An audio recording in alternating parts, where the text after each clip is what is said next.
Je salue l'Église du Dieu vivant dans les noms qui est au-dessus de tout autre nom, les noms de notre Seigneur et Sauveur Jésus-Christ.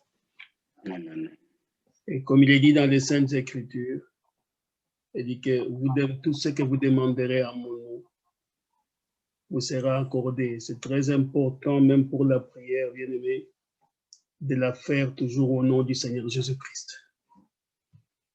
Car c'est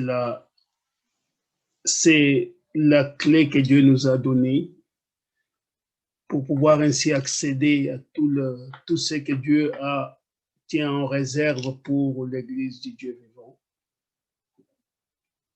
Donc, si vous demandez quelque chose à mon nom, comme Jésus l'a dit, le Père vous l'accordera.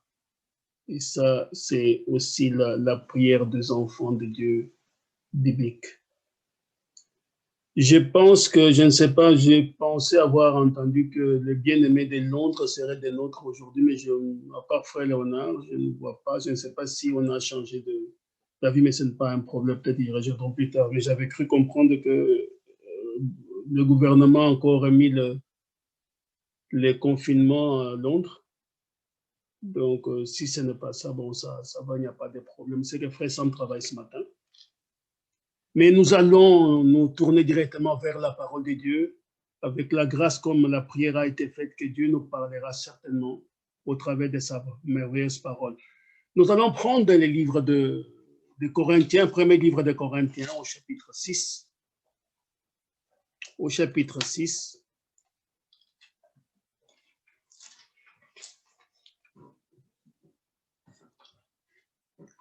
Premier livre de Paul aux Corinthiens, le 6e chapitre, nous lirons juste 2 versets. Le verset 19 et le verset 20. Donc, la fin du chapitre 6, les 2 derniers versets. Ne savez-vous pas que votre corps est le temple du Saint-Esprit qui est en vous, que vous avez reçu de Dieu et que vous ne vous appartenez point à vous-même, car vous avez été rachetés à un grand prix. Glorifiez donc Dieu dans votre corps et dans votre esprit qui appartiennent à Dieu. Amen. Puissions-nous prier encore un tout petit peu, s'il vous plaît. Éternel notre Dieu, Seigneur tout-suffisant, nous te rendons grâce, au Dieu, pour le privilège que nous avons de pouvoir nous réunir autour de la parole bénie de notre Dieu. C'est notre manne céleste. C'est l'eau du rocher. C'est le miel du rocher pour nous. C'est tout ce dont nous avons besoin, Père. Que ce soit dans ce monde ou dans le monde à venir, c'est cette merveilleuse parole. Elle est devenue si merveilleuse, Dieu de grâce, que des fois, nous posons nous-mêmes maintenant la question comment les gens peuvent vivre sans Dieu et sans aimer cette parole, Père, car elle est véritable. Ainsi, je me recommande entre ta main, moi-même qui parlera de ta part aujourd'hui, remettant ma bouche, Père, mon esprit, tout ce que je suis entre ta main, afin que je ne puisse être que le canal par lequel toi, tu peux t'exprimer pour parler au cœur de tes enfants. Je remets mes bien-aimés, tous ceux qui écoutent, ou qui écouteront, Père, cette parole d'aujourd'hui.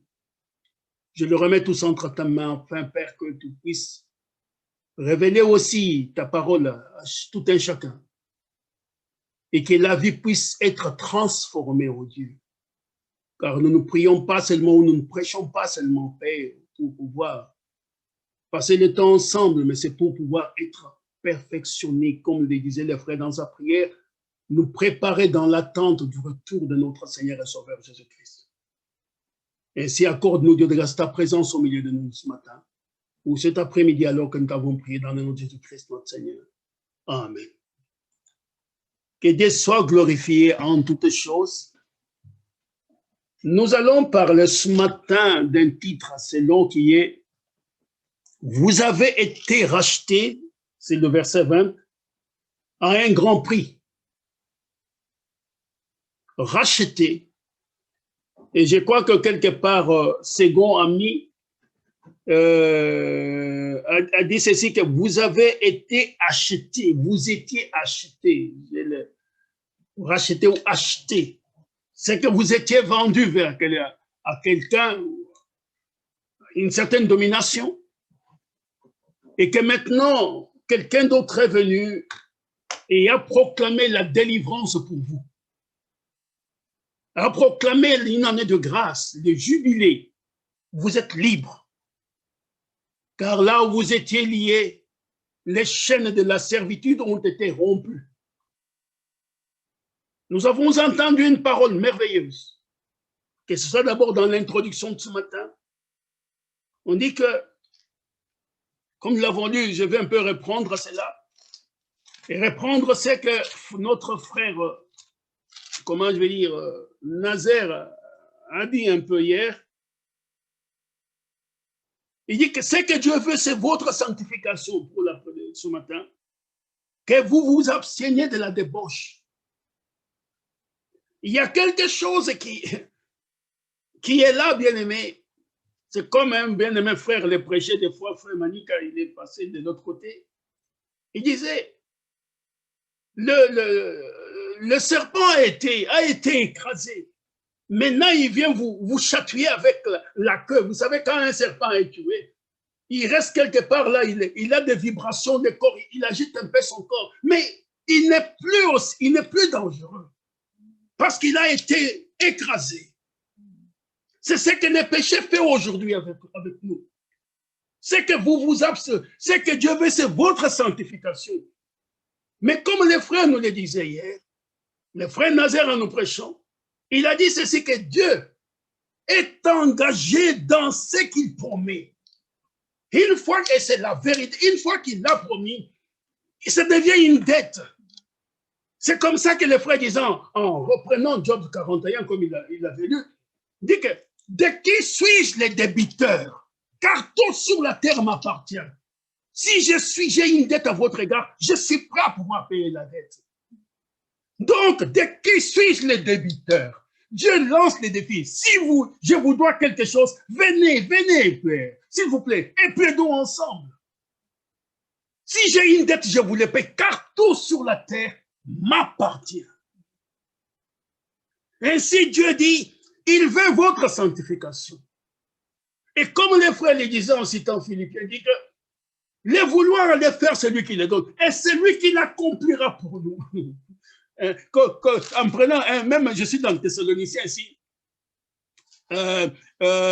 au chapitre 5, le verset 23 et le verset 24. Et un Thessaloniciens chapitre 5, il dit ceci, que le Dieu de paix vous sanctifie lui-même. Vous ne pouvez, donc il dit, de qui suis-je le débiteur? Que le Dieu de paix lui-même, c'est lui qui peut faire ça, vous sanctifie lui-même tout entier, pas seulement les pieds, c'est comme Pierre disait à Jésus, Seigneur, pas seulement les pieds, mais la tête et tout le reste, les yeux de dit non, celui qui est pur n'a besoin que de ça, c'est tout, je ne peux pas vous, tout est déjà fait, la parole que vous avez entendue est suffisante pour vous sanctifier. Il dit, que le Dieu tout de paix vous sanctifie lui-même tout entier, et que tout votre être, l'esprit, l'âme, et le corps soient conservés irréprochables, donc sans tache, ni ride, ni rien de semblable, selon le verset 25 d'Éphésiens, chapitre 5. Donc, cet époux sans tache ni ride, il dit que c'est Dieu lui-même vous sanctifie. Et il dit, ce que Dieu veut, c'est votre sanctification. Mais c'est lui-même qui vous sanctifie. Alléluia. Il dit, pour soit conservé irréprochable lors de l'avènement de notre Seigneur Jésus-Christ. Et le verset 24 dit, c'est lui qui vous a appelé est fidèle et c'est lui qui le fera. Alléluia. Maintenant, la chose qui est là, c'est que nous vivons dans un monde de mensonges. Un monde dans lequel les puissances vaincues nous font croire qu'elles ont toujours la domination sur nous. Nous sommes un peuple libre, un peuple affranchi, un peuple en marche vers la terre promise. Nous ne sommes plus sous comment dire, la domination de maîtres d'œuvre ou de maîtres de corvée qui étaient avec nous en Égypte. Nous avons été rachetés à un grand prix pour appartenir maintenant à quelqu'un d'autre. Comme je vous ai dit, Scofield, dans la Bible, vous étiez achetés, vous avez été rachetés à un grand prix, afin que vous puissiez, afin que vous avez été rachetés à un grand prix. Glorifiez donc Dieu dans votre corps et dans votre esprit qui appartiennent à Dieu. Que ce soit les corps, que ce soit l'esprit. Maintenant, frère, la sanctification est possible. La sanctification est à nous. Comment dire, les baptêmes du Saint-Esprit, c'est à nous. La justification est à nous. Tout ce que Dieu nous a donné aujourd'hui est à nous. Les enfants de Dieu, nous devons maintenant nous lever et prendre possession de toutes les promesses de Dieu. Il n'est plus question maintenant de pouvoir encore tourner autour. Dire, oh, je vais chercher le frère tel qui a un don. Non, frère, par la foi, nous sommes plus que vainqueurs. Par la foi, frère, nous n'écoutons pas ce que nous l'avons prêché, frère. Nazaire a aussi repris ça hier. Nous avons parlé du super-sens. Disant, nous ne marchons plus selon la vue, mais nous marchons par la foi. Et la foi a des muscles solides. La foi nous rend témoignage de ce que Dieu a dit là-haut. Et si nous l'acceptons comme le frère Lécéda, il devient une dette. Et Dieu est obligé d'honorer sa propre parole. Et cette parole, c'est celle que nous croyons. La parole qui triomphe de tout ce qui nous entoure. C'est pour ça, bien aimé, que on nous dit, nous avons été rachetés à un grand prix. J'espère que Dieu m'accordera la grâce d'apporter ce message réellement comme je l'ai reçu. Vous savez, bien aimé, d'abord, il y a quelque chose, allons un peu dans Luc au chapitre 1er. Luc au chapitre 1er. Je sais que vous aimez la parole et que vous vous délectez de ce repas que Dieu nous donne, la parole vivante de notre Dieu. Elle est merveilleuse si vous voulez avoir la grâce d'avoir la révélation, d'avoir les yeux ouverts pour comprendre ce que nous avons entre les mains. Quand Zacharie prie, il dit ceci, les cantiques de Zacharie, chapitre 1er de Luc, au verset 71 ou 71, comme on dit en français de France. Ils ont dit, un sauveur, comment? Même commençons au verset 67, comme ça, on a au moins le contexte. Zacharie, son père, fut rempli du Saint-Esprit. Et il prophétisant en ces mots, béni soit le Seigneur, les dieux d'Israël. C'est très important. Les dieux d'Israël. De ce qu'il a visité et racheté son peuple. Frère, voyez-vous, Jésus n'était pas encore né. Mais la prophétie vient dire, il parle au passé, qu'il a visité et racheté son peuple et nous a suscité un puissant sauveur dans la maison de David, son serviteur. Comme il l'avait annoncé par la bouche de ses saints prophètes des temps anciens. Un sauveur, verset 71 ou 71, un sauveur qui nous délivre de nos ennemis et de la main de tous ceux qui nous haïssent. L'apôtre Paul parlant aux Éphésiens leur dit, nous ne combattons pas contre la chair et le sang, mais nous combattons contre des esprits méchants, des puissances dans les lieux célestes. Le problème, frère bien-aimé, c'est que ces puissances ont été mises et réduites ainsi à l'impuissance. Et nous n'avons pas de puissance contre la vérité. Ces puissances ont été annulées. Ces puissances ont été balayées par la mort et le sacrifice de Golgotha. Un sauveur qui nous délivre de tous ceux qui nous haïssent. Observez seulement comment Satan cherche à entrer dans vos pensées, à vous donner des pensées mauvaises, des pensées de haine, des pensées de jalousie, des pensées de calomnie. Toutes ces pensées qui ne sont pas correctes. Pourquoi il vous donne ces pensées? Ce n'est pas parce qu'il vous aime, frère. Quand il vous raconte des mauvaises choses sur votre frère, sur votre soeur, sur qui que ce soit. Vous pensez que c'est parce qu'il vous aime? Non, non, non. Parce qu'il veut vous détacher de la communion que vous avez avec votre Père. C'est la seule chose qui l'intéresse. Vous détachez de Dieu afin de vous nuire. Et vous vous dites, oh, vous savez, ces frères-là, vraiment, quand j'ai appris ce qu'il m'a fait, cette sœur-là, frère, vous n'avez rien compris. Mais, oh, que Dieu soit glorifié. Si vous prenez encore Éphésiens, ce n'est pas moi qui le sais, frère Zacharie qui l'a prêché. Éphésiens chapitre 4.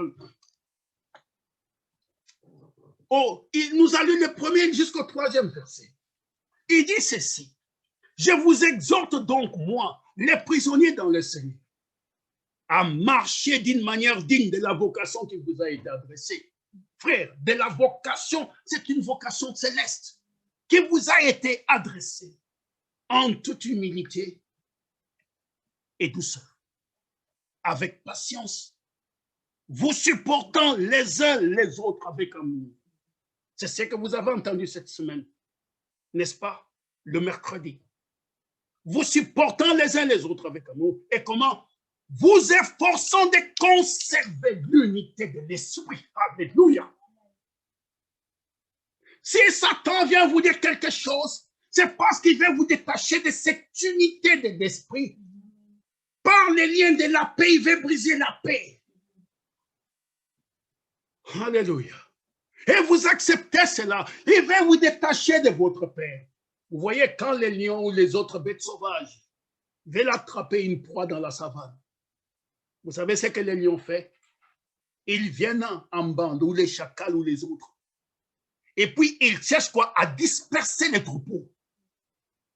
Ils sèment la panique et les troupeaux cherchent, se sauvent qui peut, celui-là va courir par là, et ils vont maintenant regarder celui qui est le plus faible, celui qui boitille, celui qui ne sait pas courir vite, celui qui est malade. C'est celui-là qui dit, oh, nous allons maintenant, nous l'avons ciblé.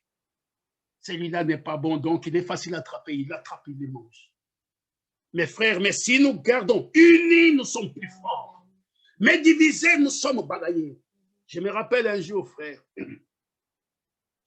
nous avions été invités ou appelés à Bruxelles, il y avait un jeune garçon que je connaissais bien, qui, par la bouche duquel maintenant les démons s'exprimaient. Sa mère était dans tous ses états. Ces gens avaient rejoint des groupes de gens qui croient au tonnerre. Et c'était à l'époque, je crois, où la femme de frère congolais était guérie de l'épilepsie. Tout le monde avait entendu parler de ça. J'avais oublié son nom, l'autre fois, la sœur Dorothée. Alors, ils ont dit, frère, que tout le monde vienne, mon fils, les démons parlaient par la bouche de ces jeunes garçons. Alors, les frères sont partis, je les ai rejoints. Et arrivé là-bas, frère, il y avait toutes les tendances dans ce message, il y avait les tonnerristes, les groupes. Tout le monde voulait montrer qu'ils avaient la puissance pour chasser les démons. Mais vous savez quoi, ce qui s'est passé? Ils priaient à un moment, là, les démons commençaient à parler par la bouche de ces jeunes garçons. Ils ont dit, vous ne pouvez rien nous faire car vous êtes divisés. Vous n'avez aucune puissance, vous êtes divisés. J'ai regardé comme ça, dit, vous voyez, je suis sorti. Tout le monde venait là. Oui, nous avons ça, dit, vous êtes divisés, vous ne pouvez rien nous faire. Divisés, frères, nous sommes vaincus. Mais unis, si nous gardons les liens de la paix, l'unité de l'esprit, frère, nous sommes forts. Prenez une maison dans laquelle la femme et l'homme ne s'entendent pas, la maison est divisée et est faible. C'est pourquoi, bien-aimés, un sauveur qui nous délivre de tous ceux qui nous haïssent. Et si nous pouvons comprendre cela, que nous sommes forts, c'est quand nous sommes faibles. Quand faibles, comment? Quand nous pouvons nous humilier sous la main puissante de Dieu, alors nous sommes forts. Dieu a dit à Paul, c'est quand tu es faible que tu es fort, car ma puissance s'accomplit dans ta faiblesse, pas dans la faiblesse de la chair. Mais bien aimé, retournons encore dans Luc un peu, Luc au chapitre 2. Quand ces sauveurs revenus, Luc au chapitre 2, Et que finalement, il est né, les gens préparent Noël maintenant. Ici, on veut même sacrifier des vies humaines parce qu'il y a le corona qui tue les gens, parce que les gens doivent être en famille, il ne faut pas être isolé. Je dis, tout ça, bien aimé, pour satisfaire maman. Tout ça pour satisfaire les traditions. Mais nous voyons quelque chose, bien aimé, qui est, nous avons reçu la grâce de Dieu de croire la vérité, de vivre pour la vérité. Regarde un peu ce que la Bible nous dit ici, au verset 8 de Luc chapitre 2. Il y avait dans cette même contrée des bergers qui passaient dans le champ les veilles de la nuit pour garder leurs troupeaux. C'est déjà le message de Noël. Et voici un ange du Seigneur leur apparut, et la gloire du Seigneur resplendit autour d'eux. Ils furent saisis d'une grande frayeur. Mais l'ange leur dit, ne craignez point, car je vous annonce une bonne nouvelle qui sera pour tout le peuple le sujet d'une grande joie. C'est qu'aujourd'hui, dans la ville de David, Bethléem, il vous est né un sauveur, qui est le Christ, le Seigneur. Aujourd'hui, je vous annonce une bonne nouvelle. Il vous est né un sauveur, qui vous délivre de tous ceux qui vous haïssent, qui est le Christ, donc le Messie, Yeshua Messia, et le Seigneur. Vous savez, frère, le Seigneur, c'était Dieu lui-même, l'Éternel, pas quelqu'un d'autre. Et puis, comme il dit, et voici à quel signe vous les reconnaîtrez. Vous trouverez un enfant emmailloté couché dans une crèche. Et soudain, il s'est joigné à l'ange, une multitude de l'armée céleste, louant Dieu et disant, gloire à Dieu dans le lieu très haut, et paix sur la terre parmi les hommes qui l'agréent. S'il vous a agréé, vous avez la paix. Qu'est-ce que c'est, frère? Un sauveur qui nous délivre. Frère, pas qui nous délivrera, mais qui nous a déjà délivrés. Le péché n'a pas de puissance sur vous. Si vous écoutez la voix de Dieu, la parole de Dieu. Un sauveur, mais quand ils sont frères, les sauveurs, c'était un bébé, c'était un enfant plutôt. Je ne vais pas rentrer là-dedans. Quand ils sont partis, quand Hérode a envoyé le message pour tuer, ils ont tué, ils se sont renseignés. Vous avez vu l'étoile là depuis combien de temps? Oh, c'est depuis 2 ans. Il a tué les enfants qui étaient âgés de 2 ans en bas. Conformément à ce que le mage lui avait dit comme message, ils ont trouvé un enfant, pas un bébé, emmailloté et couché dans une crèche. Frère, ça c'est le contraste de Dieu. Dieu fait des fois des choses qui nous étonnent, des choses qui nous éblouissent, des choses qu'on ne sait pas.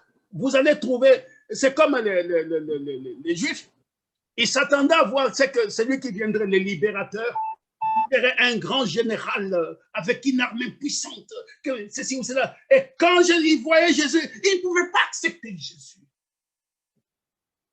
Ils ne pouvaient pas l'accepter, frère. C'était plus fort qu'eux. Celui qui va nous délivrer de la domination de l'Empire romain sur nous. C'était ça, frère. Mais Dieu a dit, et c'est pourquoi Ésaïe, prenez un peu Ésaïe 53, Ésaïe a crié en disant, qui a cru? Qui a compris? Qui a cru à ce qui nous était annoncé? Frère, j'aime la logique de Dieu. Dieu fait des choses pour éblouir les intelligents. Cela est caché aux yeux des sages et des intelligents. Et cela est révélé aux enfants de Dieu, à ceux qui l'agréent. Paix parmi ceux qui l'agréent. Les enfants de Dieu ne sont pas troublés. Ceux qui l'agréent sont dans la paix. Ils restent tranquilles. Qui a créé ce qui nous est annoncé? Qui a reconnu les bras de l'Éternel? Et puis il commence à décrire. Il s'est élevé devant lui comme une faible plante. C'était une plante déracinable, comme une faible plante, comme un rejeton qui sort d'une terre desséchée. Il n'avait ni beauté ni éclat pour attirer nos regards. Et son aspect n'avait rien pour nous plaire. Oh, non seulement ça, mais même quand il a grandi, il était méprisé, frère. Il était rejeté, méprisé, dédaigné, crachant son crachet sur lui. Méprisé et abandonné des hommes, homme de douleur et habitué à la souffrance. Semblable à celui dont on doit tourner le visage. Nous l'avons dédaigné, nous n'avons fait de lui aucun cas. Mes frères, cependant, c'était lui qui était le Messie. C'était lui la réponse à la question du péché, à la question de la sanctification, à la sanctification, à la question de l'enlèvement. C'était lui, pas quelqu'un d'autre. Nous pouvons continuer la lecture. C'était lui, frère, que Dieu a choisi. Parce qu'il a dit au chapitre 41, il dit que voici mon serviteur en qui je prends plaisir. C'était lui, pas quelqu'un d'autre. Et l'apôtre Pierre, les jours de la Pentecôte au chapitre 2, au verset 36, il dit ceci. Oh, pardonne-moi ma soeur, mon frère qui me traduit si je vais trop vite. Mais des fois, cette parole vous transporte, vous ne comprenez pas. Il dit ainsi, commençons même un peu. Au verset 31, j'aime toujours prendre les contextes. C'est la résurrection de Christ. Quand David avait parlé, tu ne permettras pas que son sein voie la corruption, etc., etc. Il dit, tu n'abandonneras pas mon corps dans le séjour des morts. C'est la résurrection de Christ qu'il a prévu et annoncé en disant qu'il ne serait pas abandonné dans le séjour des morts et que sa chair ne verrait pas la corruption. David, hein? Et puis il dit ceci, c'est Jésus, écoutez, que Dieu a ressuscité, nous en sommes tous témoins, élevé par la droite de Dieu. Il a reçu du Père le Saint-Esprit qui avait été promis et il l'a répandu comme vous le voyez et l'entendez. Car David n'est point monté au ciel, mais il dit lui-même, le Seigneur a dit à mon Seigneur, assis-toi à ma droite, jusqu'à ce que je fasse de tes ennemis ton marchepied.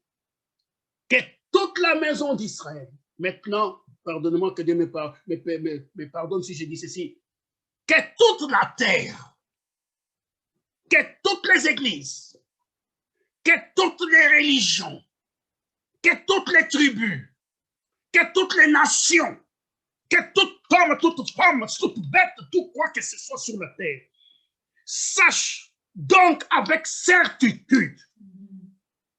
Frère, cette parole n'est pas adressée seulement à Israël, mais maintenant c'est à tout le monde. Sache avec, pas d'obstacle, pas avec, comment dire, avec critique, pas avec contre-argument, voilà. Sache avec certitude que Dieu, le seul qui est véritable, le seul qui est honorable, a fait Seigneur et Christ. C'est Jésus que vous avez crucifié et vous continuez à crucifier aujourd'hui. Il n'y en a pas d'autre, frère. Il n'y a pas d'autre. Dieu l'a fait Seigneur, mais c'était méprisé des hommes. On m'habitue à la souffrance, semblable à celui dont on détourne le visage. Nous n'avons fait de lui aucun cas. Les gens ont craché sur lui. On l'a déshabillé tout complètement sur la croix là-bas. On s'est moqué de lui, etc., etc. On m'habitue à la souffrance. Oh, frère. Mais ce sont nos souffrances qu'il a. Cependant, ce sont nos souffrances qu'il a portées. C'est de nos douleurs qu'il s'est chargé. Nous l'avons considéré comme puni, frappé de Dieu et humilié. Mais il était blessé pour nos péchés, brisé pour nos iniquités. Mais pour pouvoir expliquer cela, montrer cela en profondeur sur ces rachats, allons dans les livres de la Genèse. Nous allons nous prendre comme image ou type les souffrances de Joseph, le 11e fils de la maison de Jacob. Pour Israël, commençons au chapitre 37. de la Genèse. Vous avez été rachetés à un grand prix. Glorifiez donc Dieu dans votre corps et votre esprit qui appartiennent à Dieu. Je reviens là-dessus sur Colossiens chapitre 6, verset 20. Vous avez été rachetés à grand prix. Glorifiez donc Dieu dans votre corps et votre esprit. Toutes ces choses qui appartiennent à Dieu. Ce n'est pas à vous. Ne faites pas le temple de Dieu un temple d'idole. Un temple de whisky, un temple de la télévision, un temple de la débauche, un temple de toutes ces choses. Et vous dites, oh Seigneur, sanctifie-nous. Frère, vous ne pouvez pas comprendre la grâce que Dieu nous accorde de croire la parole et de voir cette parole nous laver. Comme les cantiques de divers streaming, how call it again? Living stream. I see, oh, I plunge in it, and it cleanses me. Oh, praise the Lord. Ça me lave, it cleanses me, yes, cleansing me. Oh, healing stream, how call it? Huh? Cleansing stream, sorry. I see, I plunge in it, je plonge dedans. It cleanses me, ça me lave. Oh, praise the Lord, it cleanses me, yes, cleanses me. Quand vous pouvez rentrer dans ce bain purificateur et sentir les effets de la grâce de Dieu s'écoulant en vous, vous ne pouvez pas être la même personne. Chapitre 37 du livre de la Genèse. On dit, Joseph était âgé de 17 ans, faisant paître le troupeau avec ses frères. Cet enfant était auprès des fils de Bila et des fils de Zilpa, femme de son père. Et Joseph rapportait à leur père leurs mauvais propos. Israël aimait Joseph plus que tous ses autres fils, parce qu'il l'avait eu dans sa vieillesse. Et il lui fit une tunique de plusieurs couleurs. Ses frères virent que leur père l'aimait plus que tous. Et ils les prirent en haine. Ils ne pouvaient lui parler avec amitié. Frère, voyez-vous, d'abord, il y a une première chose. Vous savez, un homme spirituel parmi les charnels cause toujours des problèmes. Non pas parce qu'il cause des problèmes, parce qu'il veut les causer, mais ces gens sont jugés par le comportement de cet homme, par la vie de cet homme. C'est pourquoi on dit que les pécheurs ne résistent pas dans l'assemblée des saints. L'apôtre Paul dit que si un mondain rentre dans l'assemblée, qui est des dons, il est jugé, il est condamné. Et si Dieu ne donne pas la grâce de pouvoir se repentir, il ne peut pas rester dans l'assemblée des saints. Parce que dans l'assemblée des saints, il n'y a que la pureté. Il va commencer à vous dire, mes frères, vous avez, s'il vient avec quelqu'un peut-être à qui il avait confié un peu de secret, il dit, tu es allé me dénoncer auprès de ton pasteur. J'ai vu ça plusieurs fois. Des gens venaient à l'église, leur péché était étalé du haut de la chair. Il se tourne, il va dire, toi, tu es allé m'accuser chez ton pasteur. Pourquoi tu as dit mes secrets à ton pasteur? Frères, ils oublient que la parole de Dieu est plus tranchante qu'il n'est pas double tranchant. Elle discerne les pensées des cœurs. Et cela peut vous être dit du haut de la chair. Dis-toi là, tu voles. Et pendant que le pasteur ne sachant rien, pointe dans la salle, faisant les doigts comme ça sans viser quelqu'un, lui, il voit les doigts pointer sur lui. Parce qu'il est pécheur, parce qu'il est voleur, parce qu'il est adultéraire, et toutes ces choses. Ainsi, frère Joseph était un trouble fait pour ses frères parce qu'il était spirituel. Son papa l'aimait plus que tous. Notre Jésus, notre Dieu l'aime. Il a dit, ce n'est pas, il dit que, auquel des anges a-t-il jamais dit, tu es mon fils? Hébreux chapitre 1er. Et c'est pour ça que Satan ne pouvait pas dire, il dit, mais moi ici, Dieu m'avait donné tout. Mais pourquoi? Il dit, auquel des anges, auquel de ces gens là en haut, Dieu a-t-il jamais dit, tu es mon fils? Mais non, frère, il les a fait tous des serviteurs. Mais les fils étaient plus hauts qu'eux. Et ça, Satan n'a pas dit, je reste là. Il a créé tous les troubles. Et ainsi, Joseph eut un songe. Il raconta les songes à ses frères, verset 5. Il les raconta à ses frères qu'il les haïrent encore davantage. Il leur dit, écoutez donc ces songes que j'ai eus. Nous étions alliés des gerbes au milieu des champs. Et voici ma gerbe s'éleva et s'éteint de vous. Et vos gerbes l'entourèrent et se prosternèrent devant elle. Alors, on dit, ses frères lui dirent, est-ce que tu régneras sur nous? Est-ce que tu nous gouverneras? Il les haïrent encore davantage à cause de ses songes et à cause de ses paroles. Frère, mais vous savez, cela ne change rien au plan de Dieu. Quand Dieu a décidé que ce sera comme ça, ce sera comme ça. Et même après, même son père qui était un homme spirituel et un prophète, quand Joseph finalement voit les soleils, la lune et 11 étoiles venir se prosterner devant lui, son propre père l'a grondé. Il dit, il y a encore un songe, verset 9, et il les raconta à ses frères. Il dit, j'ai eu encore un songe, et voici les soleils, la lune et 11 étoiles se prosternaient devant moi. Les papas qui étaient un homme spirituel s'est fâché. Mais qu'est-ce que c'est que cette histoire? Il les raconta à son père. Je vais lire la réprimande de son père. Verset 10. Son père le réprimanda et lui dit, que signifient ces songes que tu as eus?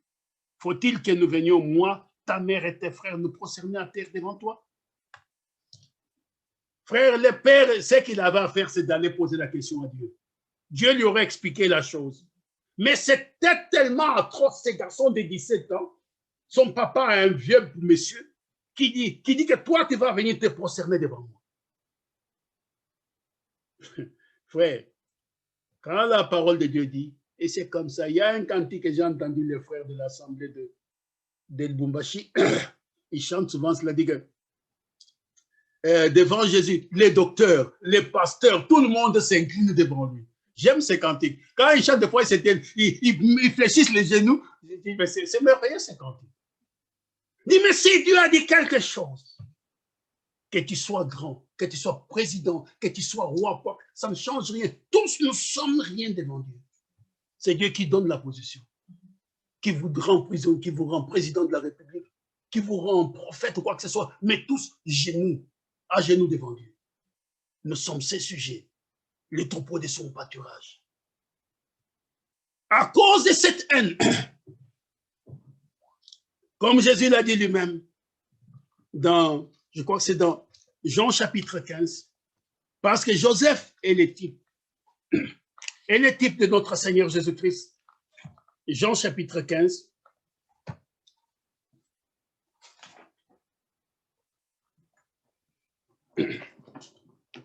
Allons dans Saint Jean chapitre 15, je vérifie quelque chose vite, vite. J'espère qu'il n'y a pas... Ah, pardon. Jean chapitre 15.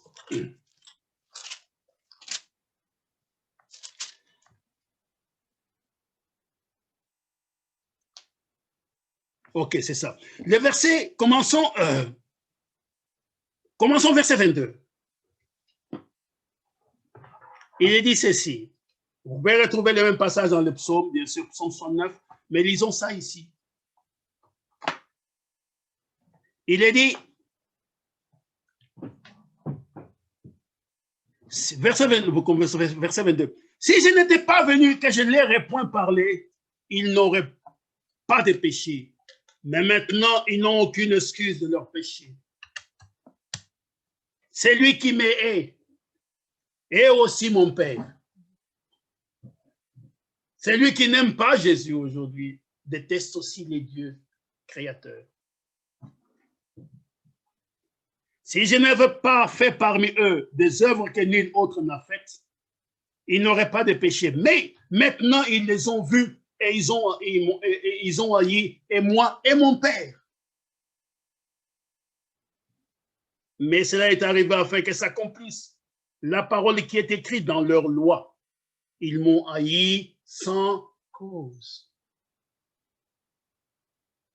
Ils m'ont haï sans cause. Ils haïssaient Joseph sans cause véritable. C'était de la jalousie. Frère, si vous laissez l'esprit mauvais dominer sur vous, votre jalousie deviendra un meurtre un jour.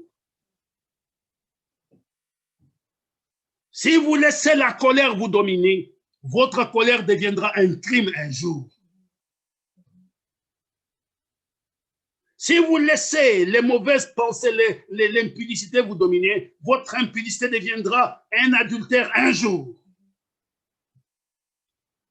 Ils m'ont haï sans cause.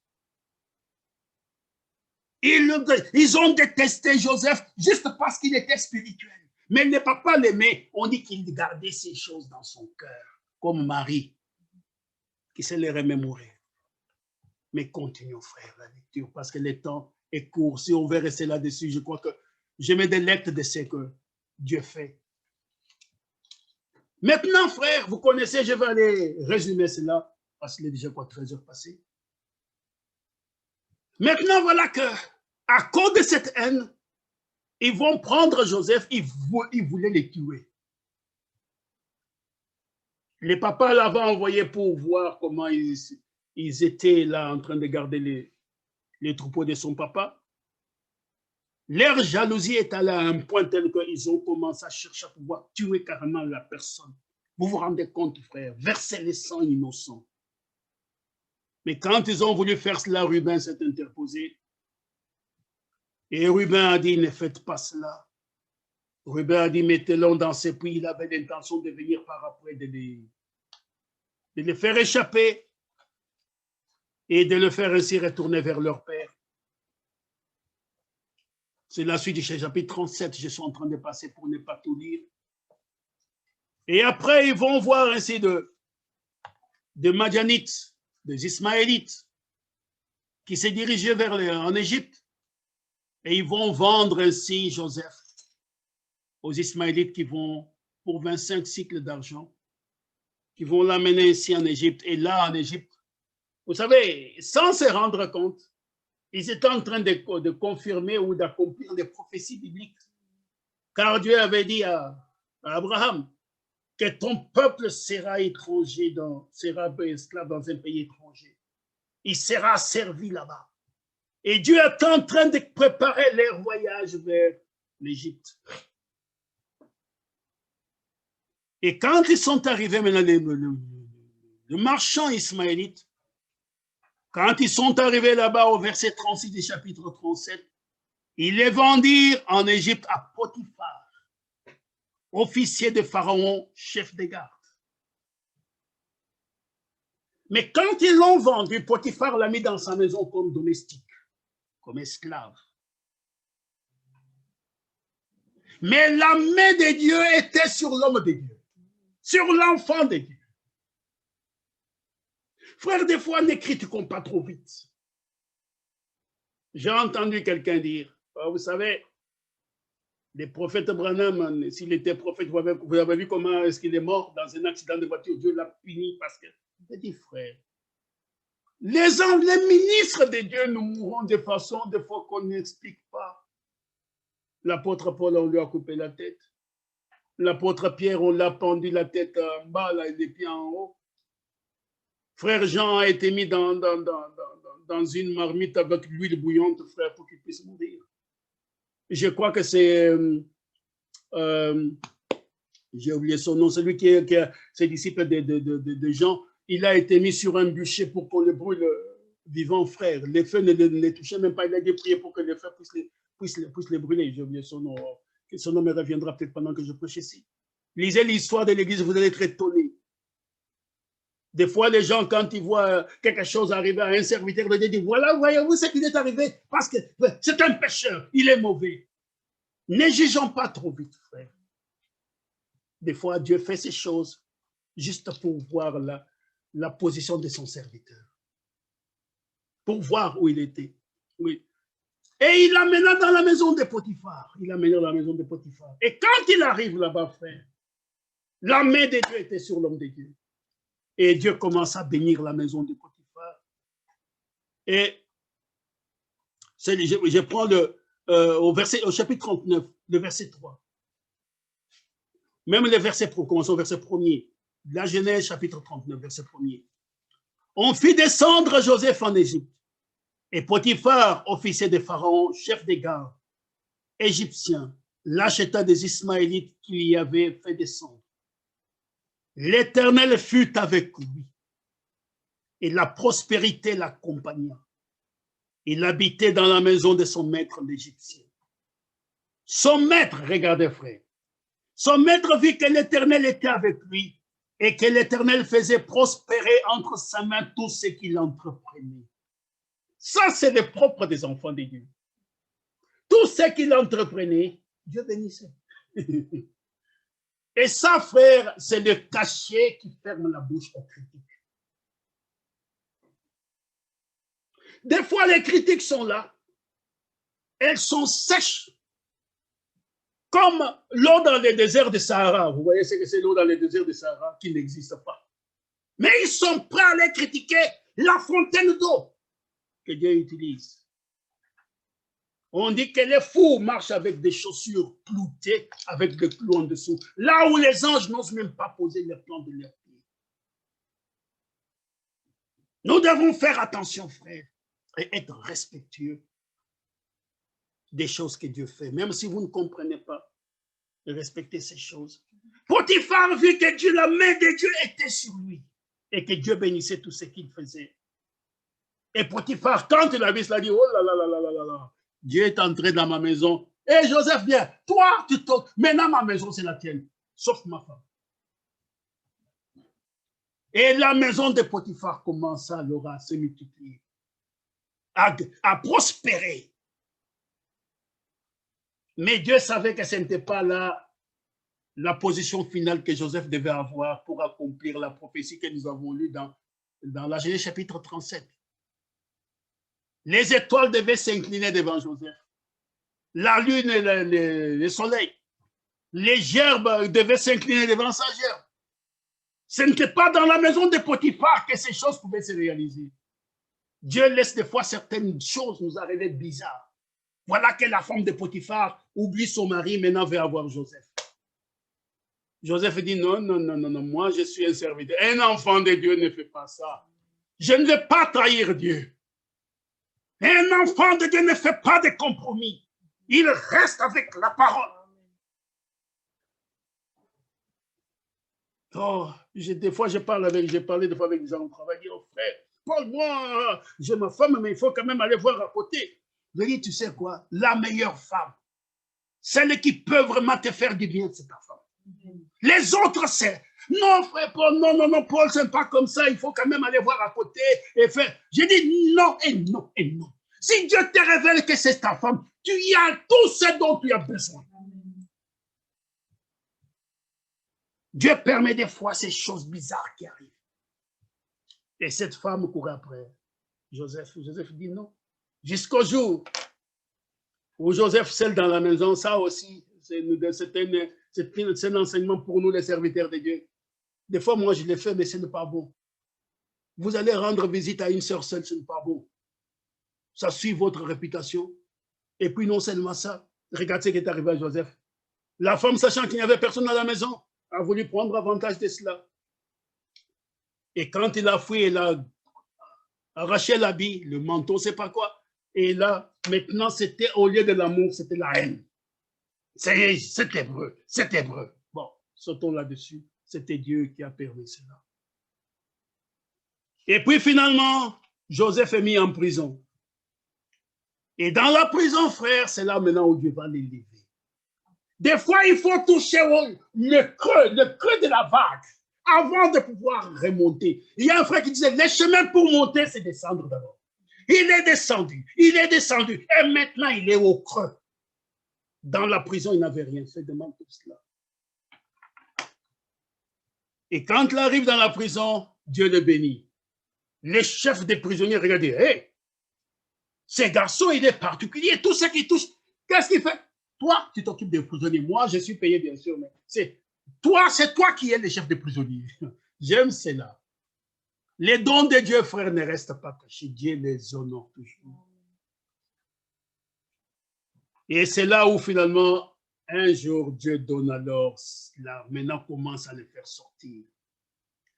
2 prisonniers du pharaon, du roi, avaient eu un songe, comme chacun son songe. Et Joseph vient le matin, il les trouve, ils étaient tristes. Il dit, qu'est-ce qui se passe? Les chansons, c'est lui qui mettait la coupe dans la main du pharaon avec le vin. Il dit, écoute, j'ai eu un songe, je ne sais pas. J'étais là. Et puis, qu'est-ce que c'est? J'ai vu que j'avais une tige, un sarment avec 3 grappes de raisin dessus. Je les ai pressés, j'ai mis là-dedans, puis dans la coupe, j'ai mis la coupe dans la main du pharaon. Joseph lui dit, ce que tu as vu is the thing connected because the battery is low. Try to control it, please, because I don't want this thing. Yeah, how can you think of it? Excuse-moi, mes techniciens ici font des choses un peu à l'envers. On risque d'avoir une disruption. OK. Tout est en ordre. La technique est opérationnelle. Maintenant, bien aimé, ce qui s'est passé, c'est que Joseph, dans la prison maintenant, va être utilisé, il va voir. Il avait eu lui-même des songes qu'il n'a pas expliqué, mais ici, Dieu lui a donné les songes et les dons, pardonne-moi, pour interpréter les songes. Et quand il vient, maintenant, comment dire, vers le chapitre 40, vers les prisonniers, les chassons et les panetiers, celui qui donnait le pain au pharaon, verset 8, chapitre 40, il dit, nous avons eu un songe et il n'y a personne pour l'expliquer. Joseph leur dit, c'est très important, n'est-ce pas à Dieu qu'appartiennent les explications? Racontez-moi votre songe. J'aime cela. Racontez-moi votre songe. C'est comme Élisée qui dit au roi d'Israël. Comment dire, Naaman était envoyé vers les prophètes, mais il est allé vers le roi. Enfin, la fille avait dit va vers les prophètes, mais les rois de Syrie l'a envoyé vers les rois d'Israël.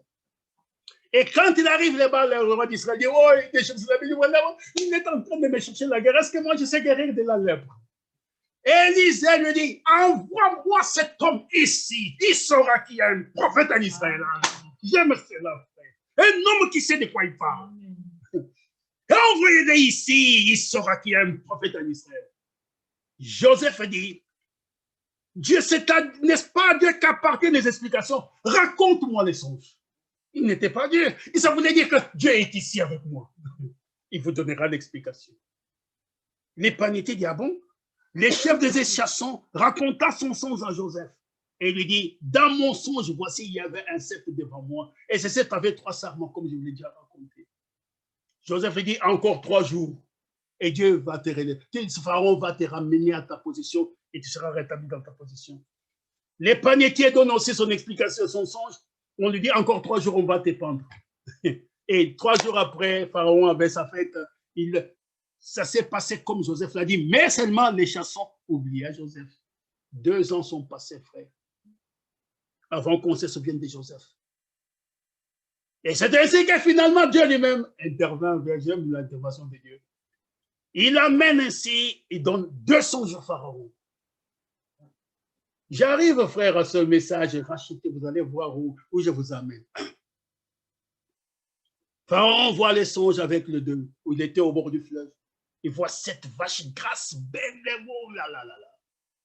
Et ils étaient en train de brouter l'herbe. Finalement, du fleuve sort encore cet autre laide, maigre, comme je ne sais pas quoi.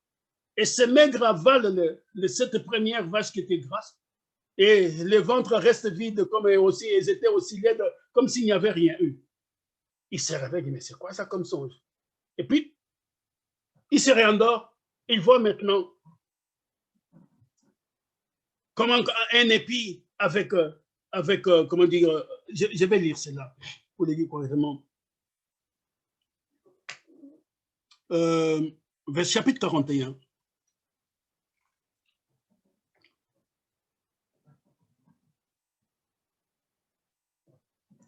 Quand je cherche avec les épis. Ok. Il s'est rendormi, verset 5. Il s'est rendormi et il eut un second songe. Voici cet épi gras et beau montèrent sur une même tige. Et cet épi maigre et brûlé par le vent d'Orient poussèrent après eux. Les épis maigres engloutirent les 7 épis gras et pleins. Et Pharaon s'éveilla. Voilà les songes. Il appelle les magiciens. Il appelle les enchanteurs. Il dit, racontez-moi les songes. Tout pouvoir vient de Dieu. Dieu peut carrément fermer la bouche et l'esprit de devin. Vous avez des problèmes, oh, je vais chercher les marabouts de mon village. Ça. Frère, c'est que vous n'êtes pas un enfant de Dieu. Dieu est plus grand que les marabouts de ton village. Dieu est plus grand que tout le médium du monde. Dieu est grand. Ces gens ne pouvaient pas expliquer les songes. C'est en ce moment-là que les chasseurs disent, Seigneur, Pharaon, je ne vais pas t'irriter, mais j'ai quelque chose à te raconter. Je vais rappeler ma faute là. Tu te rappelles, il y a 2 ans, qu'est-ce que c'est? Pendant que j'étais en prison, voilà. On m'a raconté les songes et des paniers à raconter. Tout s'est passé correctement. Là, en prison, il y a quelqu'un qui a un don. Un don qui vient de Dieu, du Dieu véritable. Pharaon n'a pas de te dire, allez me chercher Joseph. Et Joseph se rasa, s'habilla vite. Il mit les meilleurs habits qu'il pouvait avoir là en prison. Il se présenta devant Joseph. Mais je vais lire. Et puis nous allons aller à se racheter à grand prix. Maintenant, Pharaon, verset 14, fit appeler Joseph. On les fit sortir en hâte de prison. Chapitre 41, verset 14. Il se rasa, changea ses vêtements et se rendit vers Pharaon. Peut-être qu'il est parti même en courant. Et Pharaon regarda les garçons, dit à Joseph, il ne l'a pas méprisé. Il a regardé, dit, on m'a dit que tu as ça. J'ai eu un songe. Personne ne peut l'expliquer. Et j'ai appris, alléluia, que tu expliques un songe après l'avoir entendu. Joseph n'a pas tiré la couverture sur lui. Il dit, moi, mon costume 3 étoiles, non. Il dit, Joseph répondit à Pharaon et dit en disant, ce n'est pas moi, c'est Dieu. Vous qui glorifiez Branham, écoutez, ce n'est pas moi, c'est Dieu qui donnera une réponse favorable à Pharaon. Il dit, ce n'est pas moi. Je ne suis pas le meilleur prédicateur, ce n'est pas moi. C'est Dieu qui parlera à son peuple. Oh, j'aime cela. Pharaon dit alors à Joseph, dans mon songe maintenant, il a le courage maintenant de pouvoir lui raconter les songes. Il dit, je vais me tenir devant les dieux. Là, il raconte les songes. Et Joseph lui dit, maintenant je vais prendre l'explication de Joseph.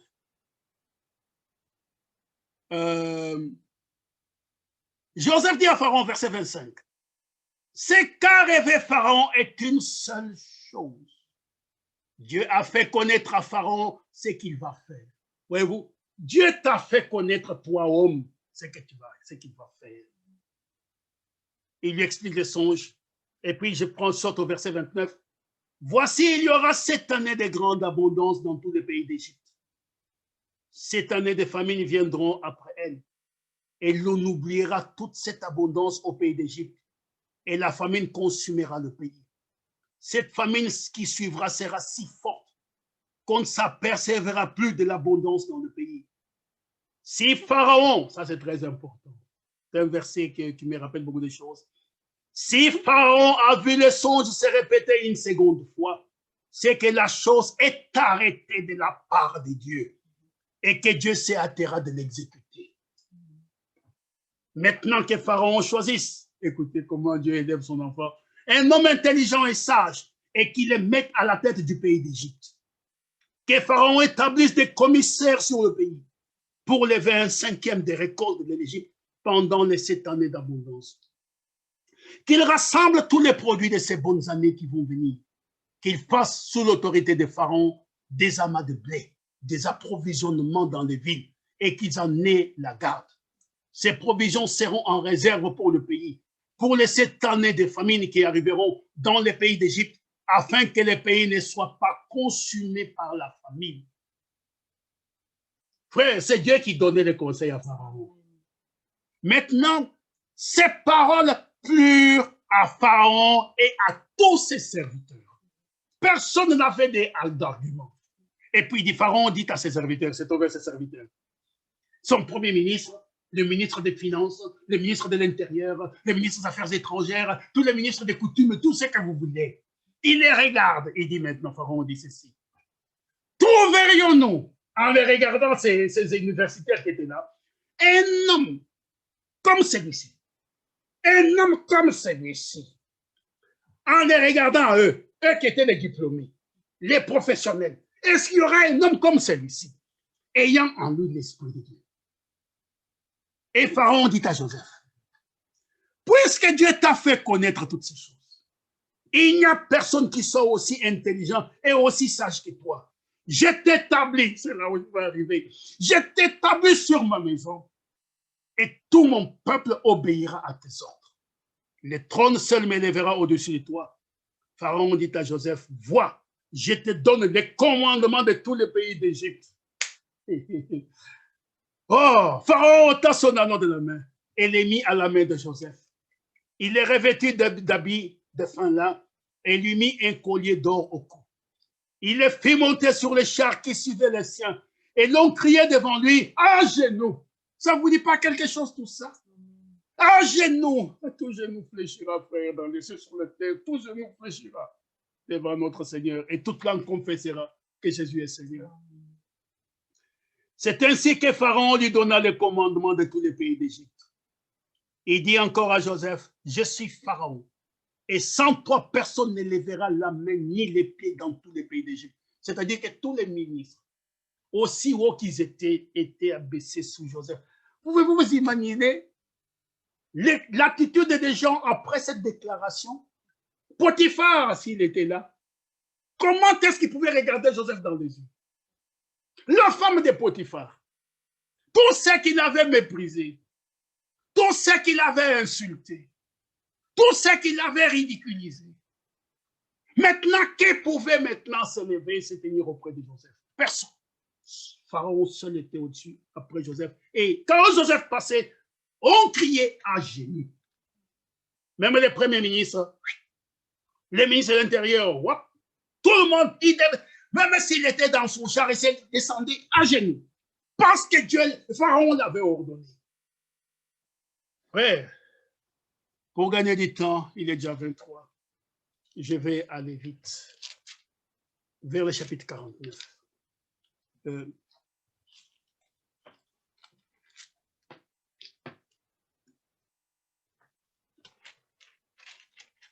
Non, un instant, ce n'est pas 49, je me suis trompé. Non, chapitre 47, pardon.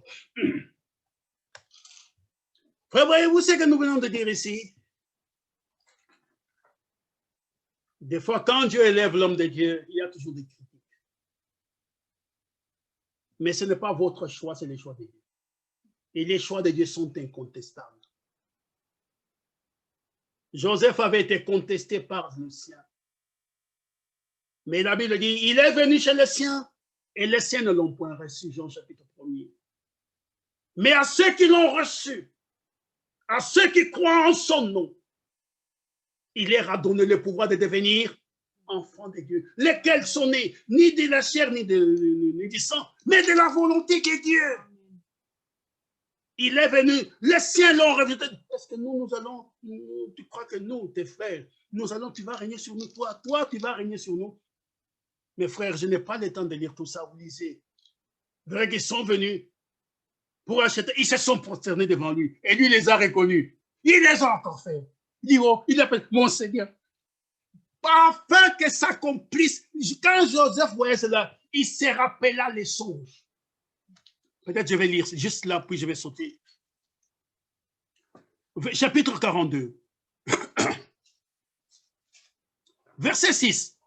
Joseph commandait dans le pays, c'est lui qui vendait du blé et à tout le peuple du pays, pardon. Les frères de Joseph vinrent et se prosternèrent devant lui, la face contre terre. Cette fois, c'est terrible. Ils ne se sont même pas seulement permis de procéder, mais non, ils sont carrément allés par terre. Joseph vit ses frères et les reconnut, mais il feignit d'être un étranger pour eux. Il leur parla durement et leur dit, d'où venez-vous? Ils répondirent, du pays des Canaan pour acheter des vivres. Joseph reconnut ses frères, mais eux ne les reconnurent pas. Écoutez verset 9. Joseph se souvint des songes qu'il avait eus à leur sujet. Voyez-vous, frère, il savait qu'il se rappela les songes. Voilà les gerbes qui s'inclinent. Il se rappela des songes. Retournons au chapitre 47. Je pourrais rester là-dessus vraiment longtemps, mais c'est une prédication où on essaie de pouvoir confiner un peu les choses ensemble pour arriver à ces rachats, à ces achats. Vous étiez achetés, vous avez été rachetés à grand prix. Mes frères, ce qui se passe souvent, et ce que nous voyons ici, la famine va frapper dans le pays. Et quand la famine frappe, maintenant les gens vont aller maintenant, alors que Pharaon avait dit, je mets tout le pays d'Égypte sous ton contrôle. Regardez la désobéissance. Retournons d'abord au chapitre 41 de la Genèse. Verset 55. La parole de Dieu est merveilleuse, n'est-ce pas? Écoutez. Quand tout le pays d'Égypte fut aussi affamé, parce qu'avant, ils avaient des champs, ils avaient des réserves dans les caves, dans les greniers, etc. Ils disaient, oh, la famine ne nous concerne pas. Mais Dieu avait dit que la famine va frapper l'Égypte. Ils ont épuisé leurs réserves dans les frigos, dans les congélateurs, dans la cave, dans les greniers, partout. Tout était fini. Quand les pays, écoutez, quand tous les pays d'Égypte furent aussi affamés, oui, quand ça a commencé, il n'était pas affamé. Il dit, oh, ça va passer, nous allons nous en sortir. Le peuple cria à Pharaon pour avoir du pain, alors que Pharaon leur avait donné l'homme. Il ne voulait pas reconnaître l'autorité de Joseph. Le peuple cria à Pharaon, et Pharaon dit à tous les Égyptiens, allez vers Joseph et faites tout ce qu'il vous dira. Ce n'est pas moi. Les gouvernements, l'économie, la gestion, les affaires internes, tout ça, c'est Joseph. Allez vers Joseph. Allez vers Jésus et faites tout ce qu'il vous dira.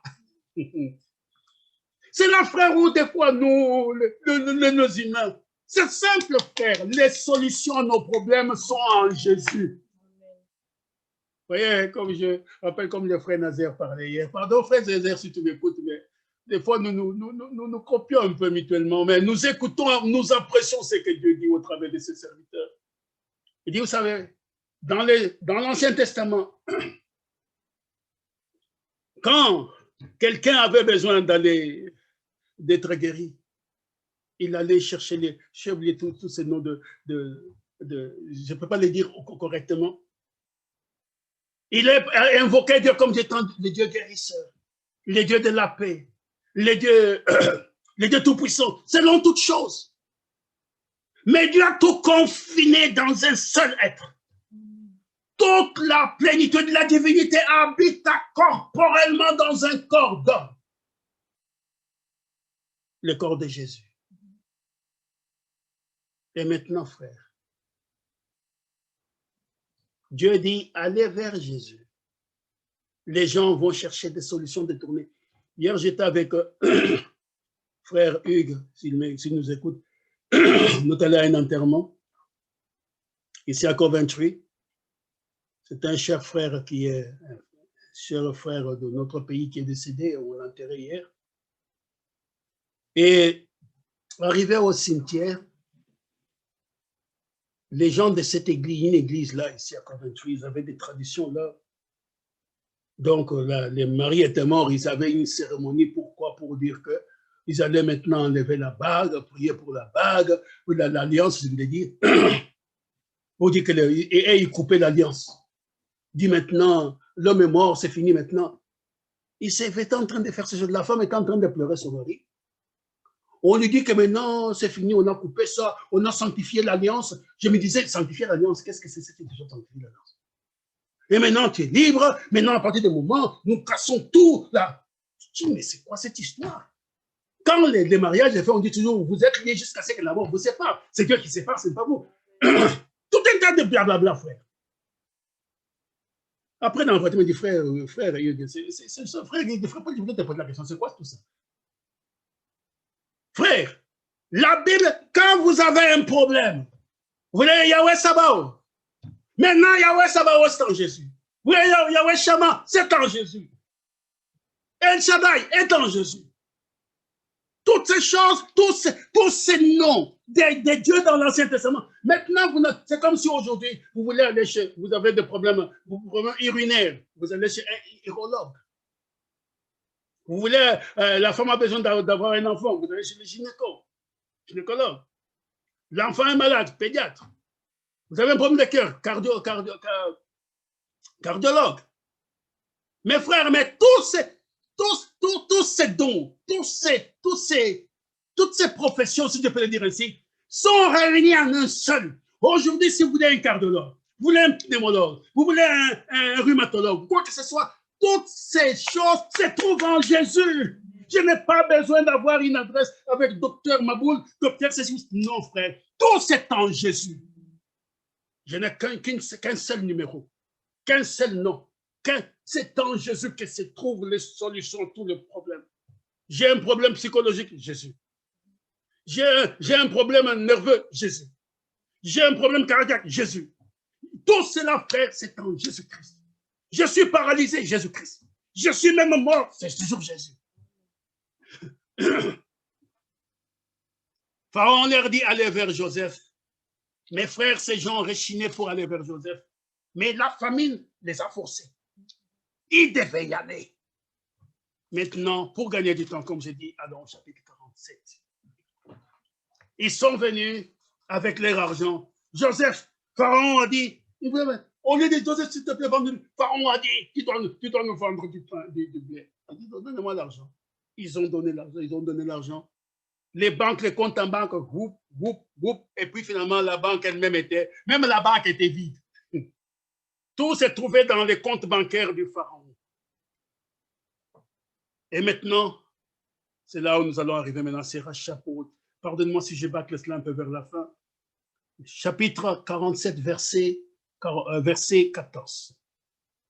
Même verset 13. Il n'y avait plus de pain dans tout le pays.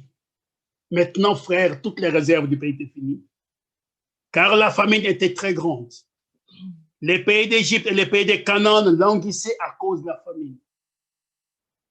Joseph recueillit tout l'argent qui s'est trouvé dans le pays d'Égypte et dans le pays de Canaan contre les blés qu'on achetait, et il fit rentrer cet argent dans la maison de Pharaon. Quand l'argent du pays d'Égypte et du pays de Canaan fut épuisé, oh frère, Dieu sait comment des fois vous traitez. Tous les Égyptiens vinrent à Joseph en disant, donne-nous du pain. Pourquoi mourrions-nous en ta présence, car l'argent manque?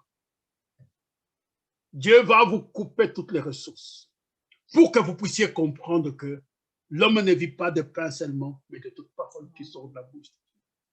Écoutez bien, frère, Joseph leur répond.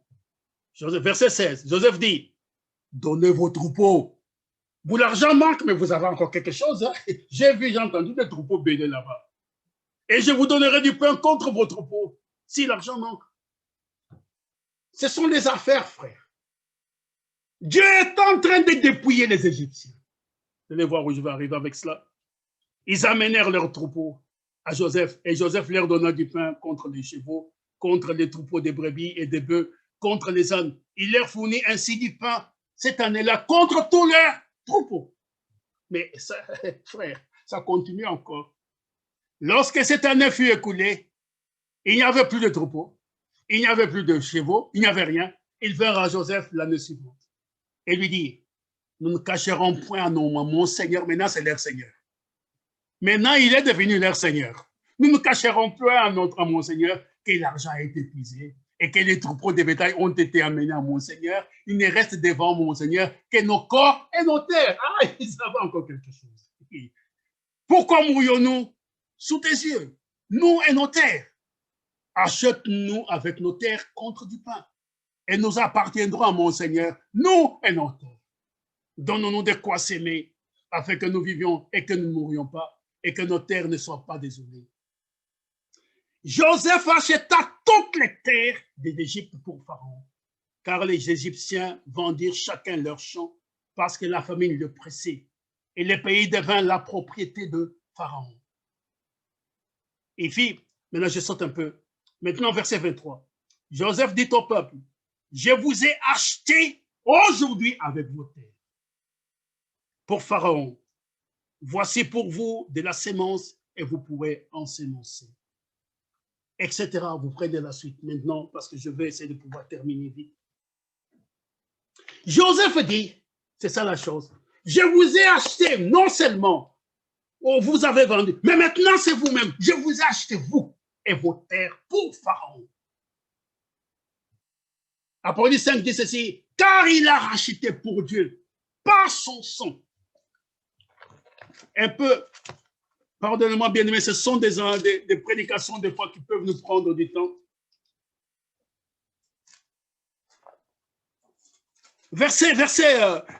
Commençons verset 8 jusqu'au verset 10. Il dit ceci, quand il a pris le livre, Apocalypse 5, verset 8 jusqu'au verset 10, Apocalypse 5, quand il a pris le livre, les 4 êtres vivants et les 24 vieillards se prosternèrent devant l'agneau, tenant chacun une harpe et des coupes d'or remplies de parfums qui sont les prières des saints. Écoutez maintenant la liste. Ils chantaient un cantique nouveau en disant, tu es digne, Seigneur, de prendre le livre et d'en ouvrir les sceaux, car tu as été immolé. Et tu as racheté pour Dieu par ton sang des hommes de toute tribu, de toute langue, de tout peuple et de toute nation. Et tu as fait d'eux un royaume et des sacrificateurs pour notre Dieu. Ils régneront sur la terre. Tu as racheté, tu as payé le prix. Joseph dit, je vous ai acheté. Je prends le verset 23 du chapitre 47. Joseph dit au peuple, je vous ai acheté aujourd'hui. Christ dit, je vous ai acheté aujourd'hui avec votre terre pour Pharaon. Voici pour vous de la sémence et vous pourrez ensemencer le sol. Christ aussi nous a rachetés. Mais maintenant, bien aimés, ces gens, vous les contestez. Et qu'est-ce qu'il a fait? Joseph les a dépouillés. Comme l'apôtre Paul nous raconte comment Christ a dépouillé les principautés, les autorités dans Colossiens au chapitre 2. Colossiens au chapitre 2. À partir du verset 14. Colossiens chapitre 2, verset 14. Il dit, il a effacé l'acte dont leurs ordonnances nous condamnaient et qui subsistait contre nous. Et il l'a éliminé en le clouant à la croix. Frère, il n'y a point de condamnation pour ceux qui sont en Jésus-Christ. Il l'a cloué à la croix. Il l'a dépouillé, comme Joseph.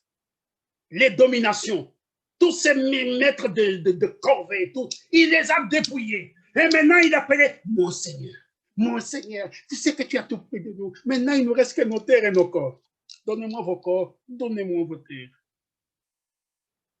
Comment? Il a dépouillé les dominations et les autorités et les a livrés publiquement en spectacle, en triomphant d'elle par la croix. Frère, les démons ont été humiliés. Satan a été humilié. Quand Joseph est sorti de la prison, Christ est ressuscité, il a dit, tout pouvoir m'a été donné, dans les cieux, sur la terre et sur la terre. Nous sommes plus que vainqueurs par celui qui nous a aimés. Nous avons été rachetés à grand prix. Alors glorifiez Dieu dans votre corps et dans votre esprit qui appartiennent à Dieu. Vous n'avez pas besoin de retourner sous la servitude des maîtres des corvées. Vous êtes des femmes et des hommes libres, affranchis, frères, pour lesquels Dieu est le débiteur. La sanctification, c'est pour vous. Et vous demandez, je l'ai déjà donné. Je n'ai pas de dette. C'est à vous à prendre ce qui est à vous. Seigneur, les dons du Saint-Esprit, j'ai déjà donné. Comment? C'est à vous à pouvoir répondre résoudre la question de l'obéissance. Comme on nous lisait hier dans la première lettre circulaire de 1975, dit que la parole de Dieu a le pouvoir salvatrice, les pouvoirs créateurs. Elle a la puissance créatrice. Et l'autre, c'était la puissance, j'ai oublié. Mais ces choses sont dans cette parole, nous amenant vers la gloire de Dieu. Et c'est pour ça que nous voyons ici, Joseph a dit, je vous ai... Et quand il a tout pris, frère, c'est que nous avons, que ce soit en bien ou en don ou quoi que ce soit, tout ça, frère, nous les retournons à Dieu. C'est pourquoi nous payons même les dîmes. Nous donnons les offrandes, non pas par obligation, mais par amour. Je vous ai acheté pour Dieu, vous et vos terres. Vous appartenez maintenant à Dieu. Glorifiez donc Dieu dans vos corps et dans vos esprits qui appartiennent à Dieu. Oh, j'espère que l'Église est contente. L'Église est contente et pousse des cris d'alléluia. Gloire à Dieu. Nous sommes plus que vainqueurs. Et quand l'apôtre Paul en parle, d'abord, l'apôtre Paul en parle, il dit ceci. 1 Corinthiens chapitre 15, vous connaissez. Même, je prends un peu des choses un peu comme ça. 1 Corinthiens 15.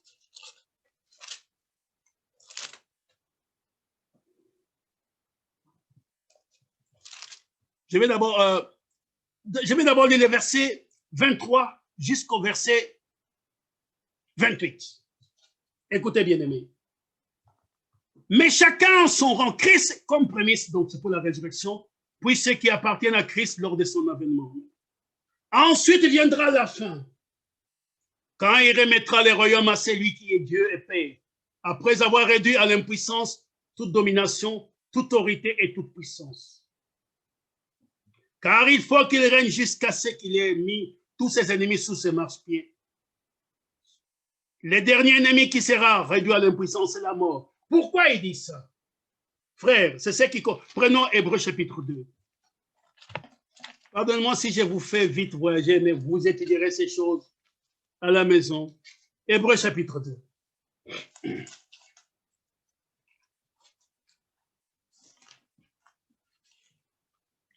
Commençons à partir du verset 5. La Bible dit ceci. C'est ça qui cause les problèmes, parce que les gens ne voient pas que Christ est Seigneur aujourd'hui. Ils ne voient pas cette chose parce qu'ils n'arrivent pas à s'approcher de Dieu correctement. Et la Bible dit, en effet, ce n'est pas des anges que Dieu a soumis le monde à venir dont nous parlons. Je vous avais déjà dit dans Hébreux chapitre 1, il parle de ça. Ce n'est pas auquel des anges a-t-il jamais dit que tu es mon fils. En effet, ce n'est pas des anges que Dieu a soumis le monde à venir dont nous parlons. Or, quelqu'un a rendu quelque part ce témoignage. Qu'est-ce que l'homme pour que tu te souviennes de lui? Ou le Fils de l'homme pour que tu prennes soin de lui? Tu l'as abaissé pour un peu de temps au-dessus des anges. Joseph était abaissé un peu au-dessus de ses frères et même des domestiques qui étaient en Égypte. Tu l'as couronné de gloire et d'honneur. Tu as mis toutes choses sous ses pieds. Maintenant, écoutez un peu le verset 8, la fin du verset 8. C'est ça qui cause que les gens même parlent, même les mondains, les pécheurs, sont en train de nous ridiculiser, de croire qu'ils sont quelque chose. Écoutez, en effet, en lui soumettant toutes choses, Dieu n'a rien laissé qui ne lui soit soumis. Cependant, nous ne voyons pas encore maintenant que toutes choses lui soient soumises. C'est pourquoi le mot cœur continue à parler. Et maintenant, c'est lui qui a été abaissé pour un peu de temps au-dessus des anges. Jésus, nous les voyons couronnés de gloire et d'honneur à cause de la mort qu'il a souffert. Ainsi, par la grâce de Dieu, il a souffert la mort pour tous. Mais cependant, nous ne voyons pas encore maintenant que toutes choses lui soient soumises. Mes frères, au nom de Jésus-Christ, tout est possible. Au nom de Jésus-Christ, les morts ressuscitent. Au nom de Jésus-Christ, les miracles suivent les croyants. Au nom de Jésus-Christ. Mais nous ne voyons pas que ces choses lui sont soumises encore aujourd'hui. Mais celui qui nous a rachetés, celui qui nous a rachetés, est issu. C'est lui qui nous a rachetés. Et plus que celui que le monde connaît, que le monde voit aujourd'hui. Hein? Que le monde voit. Regarde aujourd'hui. La Bible dit, les puissances, les dominations reconnaissent aujourd'hui par l'Église la sagesse infiniment variée de notre Dieu, la puissance de Dieu, qui est l'Église, qui est dans l'Église, qui est la colonne et l'appui de la vérité. Si nous nous tenons réellement sur les promesses de Dieu, Dieu est obligé de répondre, d'honorer ses propres promesses. Nous avons été rachetés. Nous appartenons maintenant à Christ. Joseph a dépouillé les autorités. L'apôtre Paul dit qu'il les a dépouillés. Il les a offerts publiquement en spectacle. Je vous ai déjà raconté comment est-ce que c'est là. C'était Paul était un citoyen romain. Quand l'armée romaine allait à la guerre et remportait les victoires, les généraux romains revenaient sur son char et on était en train de les célébrer. Il faisait les défilés militaires là-bas avec ses ennemis attachés à son char. C'est ce dont l'apôtre Paul parle. Il dit qu'il les a offerts publiquement en spectacle. Christ a offert ces choses en spectacle, mais nous ne les voyons pas aujourd'hui. Que toutes choses soient soumises parce que nous continuons à mourir. Et l'apôtre Paul, retournons alors dans 1 Corinthiens chapitre 15, il dit, le verset 26, le dernier ennemi qui sera réduit à l'impuissance, c'est la mort. Dieu, en effet, a mis sous ses pieds, a tout mis sous ses pieds. Mais lorsqu'il dit que tout lui a été soumis, il est évident que celui qui lui a soumis toutes choses est excepté. Lorsque toutes choses lui auront été soumises, alors le Fils lui-même sera soumis à celui qui lui a soumis toutes choses, afin que Dieu soit tout en tous. Christ est le temple de Dieu. L'Esprit de Dieu est sur moi. Il m'a oint pour apporter les bonnes paroles. Christ, c'était Dieu sous la forme d'un homme. Et quand tout sera terminé, Dieu retourne, alors il revient à Dieu et c'est comme ça qu'il sera appelé Emmanuel, Dieu vivra avec son peuple, car personne ne peut voir Dieu et survivre. C'est pourquoi, bien aimé, voyez-vous la chose? Il nous a rachetés par son sang. Joseph était le type. Les gens ne voulaient pas l'honorer, finalement ils sont venus, ils ont commencé à appeler Seigneur, parce qu'ils allaient vers les pharaons. Pharaon disait, Joseph. Pharaon, j'allais vers Joseph. Pharaon, nous avons faim. Allez vers Joseph. Faites tout ce qu'il vous dira. L'argent est passé. Et finalement, nous n'avons que les corps. Donnez-moi vos corps. Les corps, les esprits qui appartiennent à Christ, qui appartiennent à Dieu. Glorifiez-vous dans vos corps qui appartiennent à Dieu. Que Dieu soit glorifié, frère. Je vais lire un dernier. Quelle heure il est? Il est presque 14 heures. Voyez, frère, Ésaïe 49, on va tout doucement terminer. Frère, la Nazaire, je vais tout doucement chuter. C'est pour copier mon frère. Lisez tous les chapitres, mais je vais seulement prendre quelques versets. Ésaïe 49 à partir du verset 6, pardon, jusqu'au verset 10. Écoutez, c'est les passages que les apôtres Paul ont utilisés dans les livres des Actes pour se tourner vers les nations quand on les a ainsi rejetés par les Juifs. Il dit, c'est pas que tu sois mon serviteur pour élever les tribus de Jacob, pour ramener le reste d'Israël. J'ai été établi pour être la lumière des nations, pour porter mon salut jusqu'aux extrémités de la terre. Écoutez, ainsi parle l'Éternel, le Rédempteur, le Saint d'Israël, à celui qu'on méprise. Nous retournons dans Isaïe 53. À celui qu'on méprise, qui est en horreur au peuple, comme Joseph, à l'esclave des puissants. Oui, il était Joseph. Des rois les verront,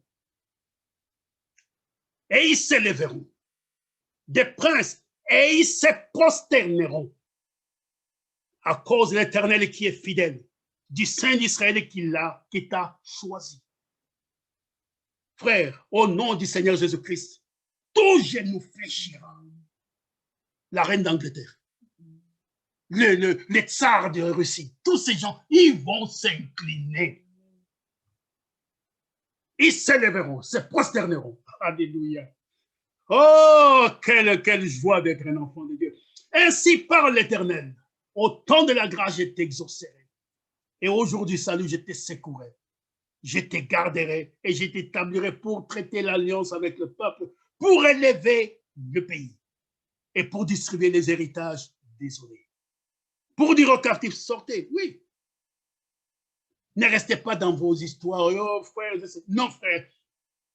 La victoire est à votre portée. Tout ce que Dieu a donné est à votre portée. Remettez seulement, obéissez aux exigences de Dieu et Dieu s'approchera de vous. Il dit, pour dire aux captifs, sortez. Et à ceux qui sont dans les ténèbres, paraissez. Ils paîtront sur le chemin et ils trouveront des pâturages sur tout le coteau. Ils n'auront pas faim, ils n'auront pas soif. Le mirage et le soleil ne les feront point souffrir. Car celui qui a pitié d'eux sera leur guide et il les conduira vers des sources d'eau. J'aime Jésus, j'aime Jésus, j'aime Jésus, qu'il soit loué. Oh, j'aime Jésus, j'aime Jésus, j'aime Jésus, qu'il soit loué. Oh, qu'il soit loué, alléluia, soit loué, amen. Qu'il soit loué, alléluia, qu'il soit loué. Oh, qu'il soit béni, alléluia, qu'il soit béni, amen. Sois béni, alléluia. Oh, namumpenda Yesu, namumpenda Yesu. Nampenda Yesu asifiwe. Oh, nampenda Yesu kweli, nampenda Yesu, nampenda Yesu asifiwe. Sifiwe, asifiwe, haleluya, asifiwe, amen, asifiwe, haleluya, asifiwe. Asifiwe, asifiwe, haleluya, asifiwe. Mungu asifiwe, haleluya, asifiwe. Oh, nalingi Yesu, nalingi Yesu, nalingi Yesu, akumama. Oh, nalingi Yesu, amen, nalingi Yesu.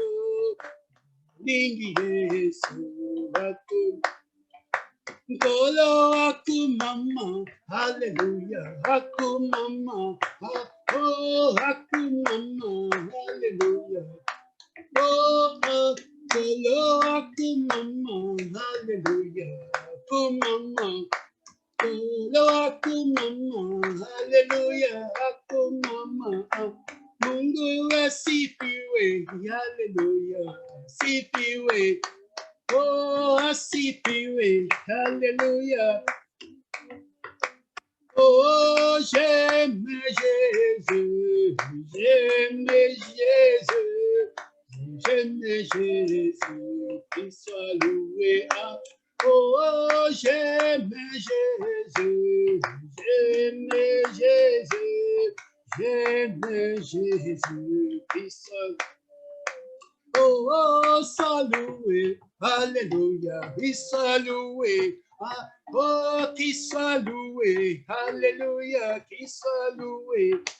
Oh, Jésus soit loué, alléluia. Oh, amen, soit loué, alléluia, qu'il soit loué. Oh, I love Jesus, I love Jesus. I love Jesus, praise the Lord. Oh, I love Jesus, I love Jesus,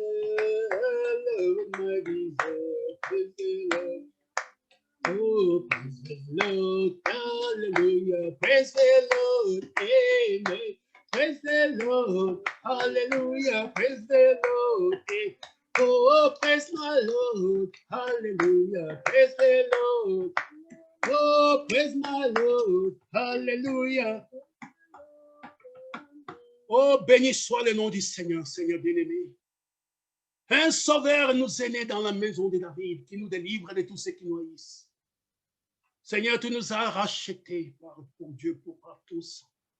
Nous te rendons grâce et gloire encore en cet instant, Père bien-aimé, pour le privilège que tu nous as donné, Seigneur bien-aimé, de pouvoir nous rassasier autour de ta table, de recevoir de toi, Père Tout-Puissant, cette manne précieuse, de recevoir cet encouragement, oh Dieu, de pouvoir dire comme, oh Dieu de grâce, comme Abraham, il n'a pas regardé à son cœur usé, mais il fut fortifié par la foi.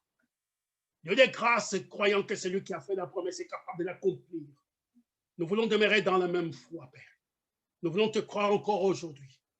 Et croire de la grâce que tu as payé pour nous ce grand prix, afin qu'aujourd'hui nous puissions te glorifier dans ce corps, dans ces esprits que nous avons, Père, afin que Dieu de grâce soit honorant toutes choses.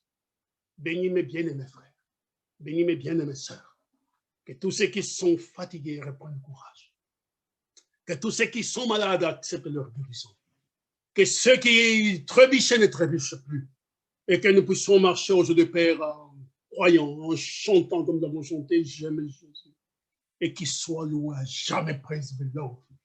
Oh, béni soit ton Saint-Nom, Père. Que la gloire te soit rendue. Je remets tes enfants entre ta main.